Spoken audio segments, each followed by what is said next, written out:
नमस्कार मंडळी, मी अपेक्षा आणि तुमचे आरवीज किचनमध्ये खूप खूप स्वागत। आज आपण आपल्या किचनमध्ये मस्त अशी चमचमीत आणि झणझणीत ओल्या काजूच्या गरांची भाजी बनवणार आहोत। ही भाजी चिकनला देखील मागे टाकेल इतकी स्वादिष्ट आणि चविष्ट अशी झाली आहे। अशा प्रकारे भन्नाट चवीची काजूची भाजी तुम्हाला देखील बनवायची असेल तर नक्कीच रेसिपी पूर्ण पहा, कुठेही स्किप करू नका। चला तर मग रेसिपीला सुरुवात करूया। हे आमच्या कोकणातले काजू आहे। जेव्हा मी हे काजू आणले होते तेव्हा अगदी हिरवेगार होते, पण आणल्यानंतर लगेच काही मला बनवायला वेळ मिळाला नाही। त्यामुळे मी हे 4-5 दिवसानंतर बनवायला घेत आहे। त्यामुळे बाहेरून यांचा रंग अगदी काळा झाला आहे, परंतु आतमध्ये काजूगर हा अगदी पांढरा शुभ्र आहे। तर आपल्याला अशा प्रकारे काजू हातामध्ये म्हणजे 2 बोटांमध्ये व्यवस्थित पकडून सुरीच्या साहाय्याने अशा प्रकारे कापून घ्यायचे। अगदी हलक्या हाताने आपल्याला कापायचा आहे। यामधील जो डिंक असतो, चीक असतो, तो जर आपल्या बोटांना वगैरे किंवा कुठेही लागला तर जखम होण्याची शक्यता असते। त्यामुळे शक्यतो तुम्ही अशा प्रकारे काजू कापताना हातामध्ये ग्लोव्ज घाला। मी देखील यानंतर ग्लोव्ज घालूनच सर्व काजू कापून घेतले आहेत। तर इथे पाहू शकता तुम्ही, आतमध्ये काजूगर हा अगदी पांढरा शुभ्र आहे आणि यामधून कापताना पाहू शकता किती डिंक येत आहे। त्यामुळे हातामध्ये ग्लोव्ज घातल्यानंतरच आपल्याला हे काजूगर कापायचे आहेत। इथे संपूर्ण आपले काजू कापून झाले आहेत। तर सर्व काजूमध्ये इथे काजूगर पाहू शकता अगदी पांढरे शुभ्र आहेत।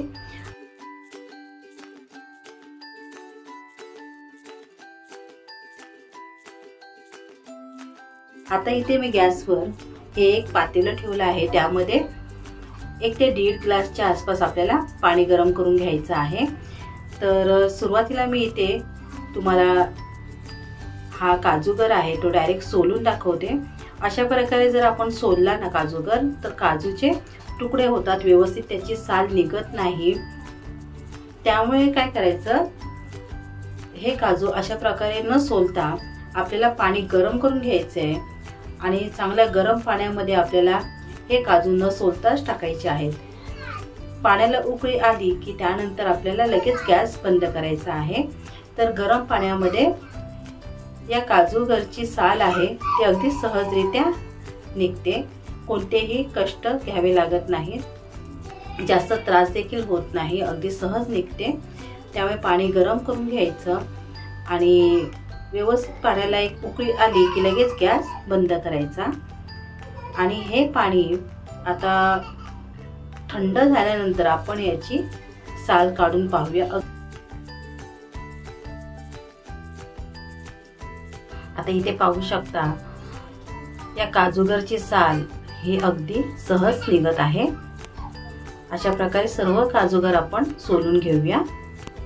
आता गॅसवर मी एक कढई ठेवली आहे। या कढईमध्ये आपल्याला 2 ते 3 चमचे तेल ओतायचं आहे। तेल व्यवस्थित गरम झाल्यानंतर यामध्ये मी मध्यम आकाराचा एक कांदा घेतला आहे। अगदी बारीक चिरून आपल्याला कांदा या तेलामध्ये टाकायचा आहे। कांदा हा लवकर शिजण्यासाठी म्हणजे याचा रंग बदलण्यासाठी आपण यामध्ये थोडंसं मीठ टाकणार आहोत, म्हणजे कांद्याचा रंग हा लगेच गुलाबी होईल, त्यामुळे लगेच कांदा शिजला जाईल। आता कांद्याचा रंग बदलला आहे।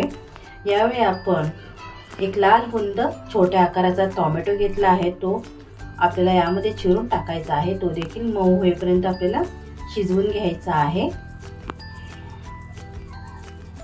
आता कांदा आणि टोमॅटो छान मऊ झाले आहेत। आता यानंतर आपण यामध्ये एक मोठा चमचा आलं लसूणची पेस्ट टाकणार आहोत।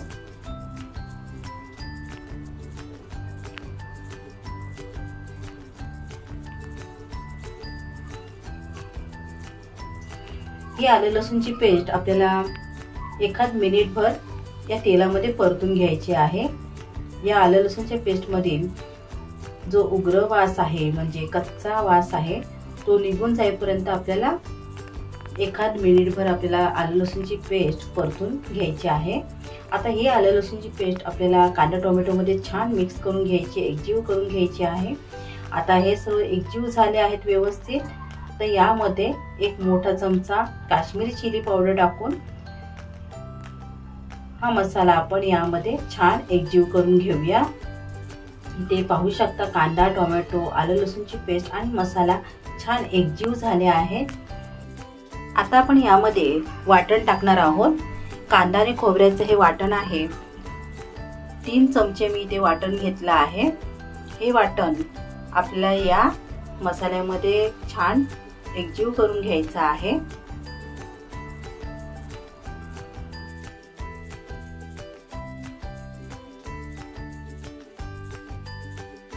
आता हे वाटण पाहू शकता या मसाल्यात छान एकजीव झालंय। आता ह्या मसाल्याला पाहू शकता छान तेल सुटलं आहे। यामध्ये आपण कोरडे मसाले टाकणार आहोत। तर 1 चमचा मालवणी मसाला,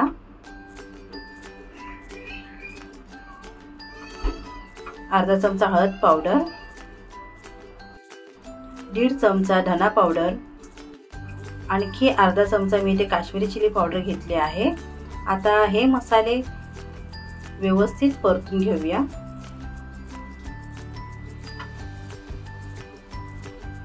एका 2 मिनिट आपण छान परतून घेणार आहोत आणि या मसाल्यामध्ये एकजीव करून घेणार आहोत। सर्व मसाला इथे एकजीव झाला आहे। छान मसाला एकजीव झाल्यानंतर आपण ओले काजू गरम पाण्यात शिजवून घेतले आहेत, थोडेसे हलके शिजले आहेत, ते आपण आता या मसाल्यामध्ये टाकणार आहोत।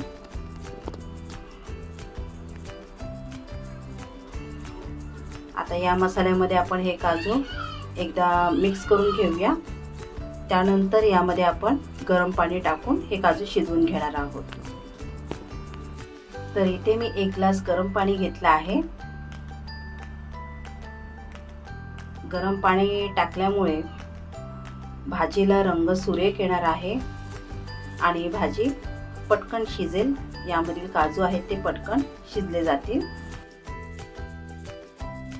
आता भाजीमध्ये आपण चवीपुरते मीठ टाकूया आणि छान अशी उकळी काढून घेऊया। भाजीला तर छान उकळी आली आहे। यामध्ये आपण थोडीशी कोथिंबीर चिरून टाकणार आहोत। कोथिंबीर टाकल्यामुळे भाजीला छान असा सुगंध येतो, चव देखील खूप छान येते। आता आपण झाकण ठेवून मध्यम आचेवर 10 मिनिटे ही भाजी छान शिजवून घेणार आहोत। भाजी देखील छान शिजली जाईल आणि थोडी दाटसर देखील होईल। आता झाकण काढून पाहूया। इथे बघा भाजीला छान तर्री आली आहे आणि मस्त अशी दाटसर इथे भाजी झाली आहे। अगदी छान दाटसर ग्रेव्ही इथे तयार झाली आहे। इथे आपली काजूची झणझणीत चमचमीत अशी रस्सा भाजी तयार आहे। आता आपण काय करूया, यामध्ये थोडासा मटन मसाला टाकणार आहोत। यामुळे भाजीला चव दुप्पटीने येणार आहे। अगदी चिकन सारखीच चवीला ही भाजी लागते, त्यामुळे यामध्ये तुम्ही चिकन मसाला किंवा मटन मसाला हा जरूर टाका। इथे आपलं मस्त असं चमचमीत आणि झणझणीत काजू मसाला तयार आहे। तर जे शाकाहारी आहेत त्यांच्यासाठी हा उत्तम पर्याय आहे। जे नॉनव्हेज खात नाहीत ते अशा प्रकारे काजूची भाजी बनवून खाऊ शकतात, जबरदस्त लागते। किंवा ओले काजू नसले ना तर आपण सुके काजू गरम पाण्यामध्ये भिजत ठेवले ना तर त्याची देखील भाजी अशा प्रकारे बनवू शकतो। तुम्हाला जर आजची रेसिपी आवडली असेल तर नक्की लाईक करा, जास्तीत जास्त तुमच्या मित्रमंडळींना नातेवाईकांना शेअर करा। धन्यवाद।